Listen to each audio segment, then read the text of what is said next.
All right, MA Marignon, turn 43. Dread level is approaching maximum. So yeah, let's just jump right into it. I believe this is our guy. Maybe not. Though, yeah, this is with our pretender. There's also some dread here. You know, it's something I forgot to mention actually last turn is that Bandar actually staled last turn, which is probably why we caught those thugs with our paladin groups. Obviously, like, we didn't catch anything here. So yeah, I don't know. We didn't, start looking for a sub. I'm not really sure what the situation is there. Hopefully Bandar did not stale again this turn. But yeah, the fellow is, not even playing, and he's still managing to beat us, at least thug-wise. Okay, this is our army. And it looks like, yeah, there's no patrolling going on in this fort. So this is just PD. We should be able to take that out. Like, yeah, we have a lot of crossbowmen in this army. So it looks like, he chose not to patrol, or, that army went somewhere else. So let's take a look at the rest of our battles. Right, this is where we're taking out the villains. The only risk here, of course, is that we have this dude in robes, and like, yeah, we're doing no blessing. There you go, you got a little blessing off script there. That's good. But, villains aren't very good. So, since our commander didn't get sniped, that worked out just fine. And then, yeah, looks like we got attacked by Bandar, so probably thug group. Yep. So we're not really contesting this. At least one of these thugs is somewhat messed up. Yeah, this fellow, right, he's missing an arm, so no shield for him. Still, he's going to be fairly tough for us to take out. So it looks like Bandar did not stale this turn, or if they did, they somehow had orders stacked up. And this is Pangea attacking Man. So yeah, this looks like the main Manish army, or manly army, or army of man, however you want to say that. It looks like he's got quite a bit of foreign recruitment, using these dog-headed fellows as sort of a chaffy front line, which is cool. Like, they're a little gold expensive. He's got plenty of longbowmen. I like longbowmen because I'm a sucker, but I don't actually think they're going to be so great versus White Centaur. But he's got more than enough stuff here. He's got a ton of unicorn knights who are excellent, though not sacred, and a bunch of landless knights back here who are pretty good infantry, just mundane infantry, and then, like, yeah, a ton of caster support, as well as like some of his sacreds. Actually, like, just an absolute ton of mages here. This is actually maybe too many mages. Hard to say. He might be going for like a Thunderstrike battery, because Man does get, yeah, a decent amount of air, although, yeah, they tend to be a little more on the nature side of things. Anyway, this is a super scary army, and like, yeah, while this is a fairly strong raiding force here that Pangea has put together, like, it's a raiding force, so I guess he was thinking that this army was going to move off, or maybe didn't realize it was going to be there, but, obviously that doesn't work out for him. And that is looking like a very dangerous army from Man. Yeah, I mean, he's got like over 30, like maybe 40 mages there. Ouch. Sadly manages to lose one, probably that was close to the front. White Centaur are pretty quick and pretty dangerous. So that said, I mean, Man does lose a few things here, but 12 White Centaur is pretty significant, and 2 Dryads as well. Dryads aren't cheap. So that is a bit of a painful loss for Pangea. And then speaking of other conflicts, we have Xibalba here attacking against Falegra. This looks like just a raid. Yeah, probably just a skeleton raid. I like that skeletal body first, so that's going to help against arrow fire. It's protection against piercing, and like, yeah. These bats are going to be a lot harder to kill with that. You can see, like, one of them did take some damage. Yeah, in fact, his morale broke, but he's asleep from making skeletons. He's a fairly messed up bat, but at the end of the day, the afflictions don't matter so much for these skeleton spammers, since it's like, yeah, if they're weakened and you're still spamming skeletons, lost an eye, like, not a big deal. So yeah, that's a pretty good raid. And then, of course, Troll Woods was our army moving on top of that fort. I don't think we've seen, this must be where Bandar's army went. So that's kind of interesting. Yeah, and he brought out like a ton of mages. So let's see if there are any pearls on these guys. If there are a bunch of pearls on them, then we can expect a bunch of magic duel. So like, no, it doesn't really look like there's really any pearls out here at all. So probably just going to be spamming like luck and like, okay, Soul Slay. Yeah, that too. So of course, that's the other thing that he can do with all those mages, is just an absolutely massive Soul Slay battery, which is going to be fairly effective against us. Now that said, like, I do think we have the numbers, and with all the crossbow fire coming in, like, those mages are very vulnerable and very squishy, and I'm pretty sure we have our crossbowmen more or less all the way in the front of our deployment zone set to fire immediately. We'll double check that. So again, like, is that going to be a painful battle? Yes. Are we going to win it? unit? Maybe. Should we kill a lot of irreplaceable casters? I think so. So we'll see. We may seek battle again. Unfortunately, like his fort is apparently like not in a great province, right? Because there's still a lack of supplies, and now we've got some diseases and starvation. So all of that is bad news. And then yeah, this is where our pretender moves forward and does not intercept his thug group. And then there was a battle, another battle between Phlegra and Jabalba. This is where Phlegra's attacking, possibly, no, not a storm. Interesting. Looks like he's been twice borning some of his super combatants, so that's very cool. Didn't actually realize they got enough death for that. It looks like he's probably been using like a skull staff, and like, yeah, there's just a stack of like super combatants against just some province defense. So I think they're going to do just fine. Yeah, no losses. This is perhaps overkill, but it might be one of those situations where he's worried about stuff moving in from nearby provinces. And then it looks like, the man's siege of Pangaea went quite quickly, so this is looking like a storm. Yeah. And like, yeah, you can see there's just a bunch of more or less random garbage in here. So I think man is going to be able to come away with this without too much difficulty. There aren't really even any mages in here, just the pretender, who is loaded up with gems. But I don't really think there's much here that's going to cause man trouble. Really the only thing is possibly these bog beasts, right, with their poison clouds. So if man is not doing any poison resistance, that could be a little painful, although they're probably going to die so fast, and they are going to poison their own troops somewhat. It looks like this is a hero who's been loaded up with a bunch of nature gems, so a little bit of magic support going to be coming from Pangaea, but mostly just unsupported garbage. So I expect this is going to go pretty well for man. That said, they may lose a few mages to the wall archers. Centaur archers are very dangerous. And we have foul vapors going up. That could be a big problem for man. Or it could be man who actually cast it. Let's see, who is the caster? Yeah, no, that's definitely coming from Pangaea. So man definitely has plenty of nature, so they might be able to put up some poison resistance spells, and I hope for their sake they have. It looks like man is putting up a storm, so that would seem to suggest a Thunderstrike battery, which does worry me. Yeah, we see Legions of Steel and stuff coming down, and not really seeing any poison resistance here whatsoever.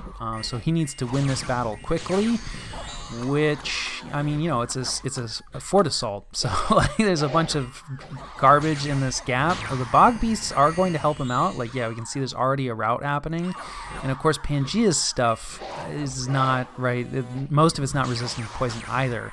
So like, they will rout relatively quickly and cause an overall HP rout, and as soon as his pretender routs, then foul vapors will go down. And man's army is pretty killy, and all the mages here, not really seeing much Thunderstrike. There's some lightning. There's a Thunderstrike, yeah. So like, yeah, this is pretty killy and probably won't be too bad, but his mages just don't have a lot of HP. That said, a lot of them are, yeah, super poison resistant, so it looks like they at least put, yeah, poison resistance on themselves. So from a troop standpoint, it might be a little bit painful, but it does look like, man was prepared for their mages, at least, for this kind of a play.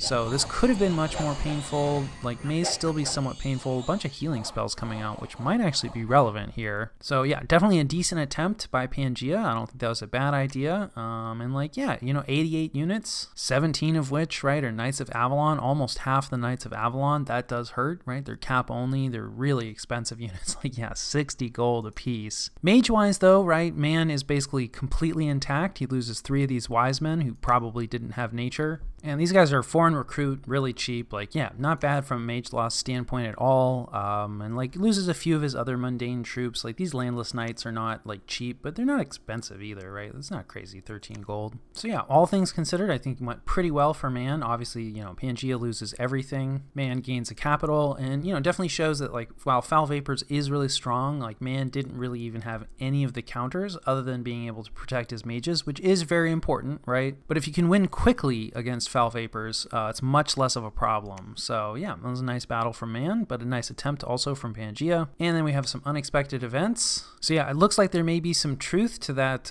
We got some event about how there's some Palace of the Earth King, or I don't know, some sort of special site I think is here. So ideally, we're going to need a laboratory, and we want to keep investigating this. Of course, this is pretty close to Bandar's thug group. We do need to get our pretender back home to do our fire business, so we may not be able to take advantage of this immediately. immediately, but we do plan on trying to take advantage of it soon. And then, yeah, fertility cult has taken root. Darn it. So, yeah, now we can only patrol these fellows out. We can't take advantage of them. So we'll see. I don't think we really have a spare army to get out here. I do think this is where we're trying to build a fort. So we may find out just how bad a fully fledged fertility cult is for a province. And, you know, some demon possessed a herd of swine. That's fine. We find some earth gems. And then we lose a scout somewhere to Asphodel. I don't think this is one of their forts, but maybe so. But anyway, yeah, Asphodel doing a really good job of patrolling. Maybe some blood hunting going on. And then as you can see, like, yeah, we really don't have enough men.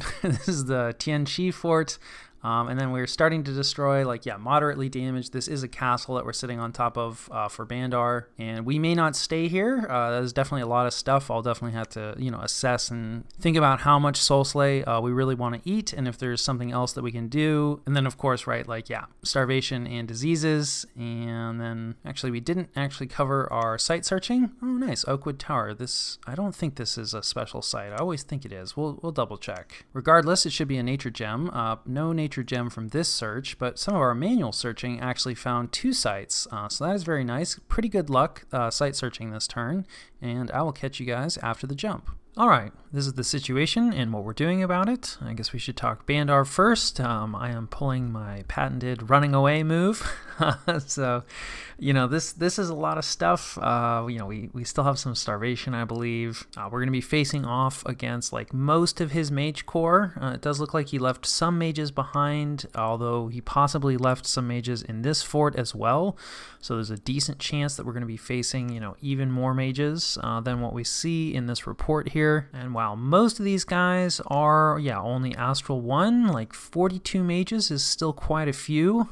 And, you know, this is a ton of his sacreds, and, like, while I don't think his bless is really going to increase their combat power all that much, they're all going to be dealing, you know, extra damage due to the blood vengeance. And while, like, I think that, you know, the Tiger Riders don't really have that many hit points, and neither do the white ones, so the regeneration is kind of inconsequential on them. They might get a tick or two and a little more blood vengeance than normal. His summons actually do have enough hit points that, you know, it matters a little bit more. So yeah, I know that I said I intended to trade armies, and I do still want to, but, you know, the fact that he moved out and he now outnumbers us, I think we can probably convince him to come after us in this cave. And of course, you know, with Spirit Sight, that's going to be a much better engagement for us. In addition, you know, our replacement forces are not really quite ready yet.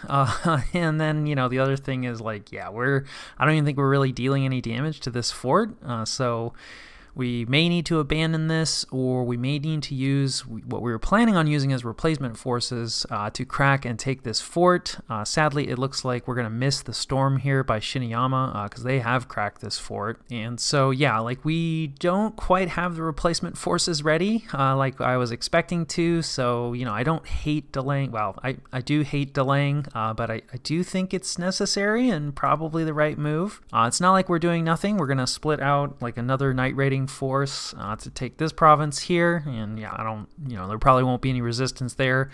And then we're also splitting out a night force from where our pretender was, and I'm not expecting these thugs to hang out, so we should be able to take this as well. And then, you know, this is just sending some crossbowmen down to backfill this. So you know, it's not like the war with Bandar is going badly. It's just slowing us down, you know, to work on other things, right? If we want to go after Abyssia, and then obviously, like, Phalegra. Still haven't really heard back in terms of the non-aggression pact. I am starting to think, I mean, who knows, right? There's a lot of other places they could go. We don't really have a lot of military power, right, on the border with them. We don't really have a lot of forts over here either. So I'm starting to think that, like, yeah, probably Phalegra is going to be fighting with us in the not too distant future. So we obviously don't want it to take too long. I mean, we do see that Xibalba's capital is not yet locked down, and they have, like, raided out. So, you know, they're not quite out of it yet.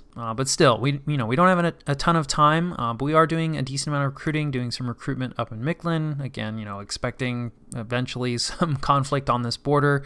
Also full recruitment in Arcocephaly, and then a good amount of recruitment, like, back in our heartland. We are having to cut some mage recruitment, so these 2 forts are not recruiting any mages, and we're only recruiting an initiate here. But otherwise, full mage recruitment. You know, we are getting a palisade up on the Enchantress province here, so that'll be really nice. for our magic diversity issues, and like we're not really ready yet, but yeah, we really do want to get some infrastructure on this province, right? This is where the Amazons, I forget which Amazons, Garnet Amazons that have blood access are. So that's definitely on the agenda, but yeah, it's just, we already kind of have too much infrastructure. So it is a little bit painful to be putting up, you know, another fort and like another fort down here, and then we'll want another fort on the throne. And, you know, like, yeah, there's also, I think some magic diversity options. I think this cave here, yeah, these fellows. So I don't know if we'll bother with this. I do like these mages decently well, right? And they do have a decent amount of paths that we don't really have great access to. But again, you know, we're kind of already struggling to recruit out of all of our forts, and you know, we're talking about adding 1, 2, 3, 4 more forts. Plus, if we capture Vandars, it'd be too many forts. So yeah, we'll see where we end up there. You know, we are starting to gather our secondary army. That's what this movement is about. And so, depending on how things go with Bandar, we'll either, you know, gateway out, probably to Arcocephaly. Or, you know, if things aren't looking so bad over there, then we'll probably try to jump on top of this Tianqi fort and crack it. Otherwise, of course, you know, we saw that Man has taken Pangaea's capital. And so I'd say, you know, Pangaea is obviously in a lot of trouble, but also like Abyssia, you know, spent a lot of time, right, trying to grab that, and they didn't end up with it. So I'd say Abyssia is in quite a bit of trouble as well.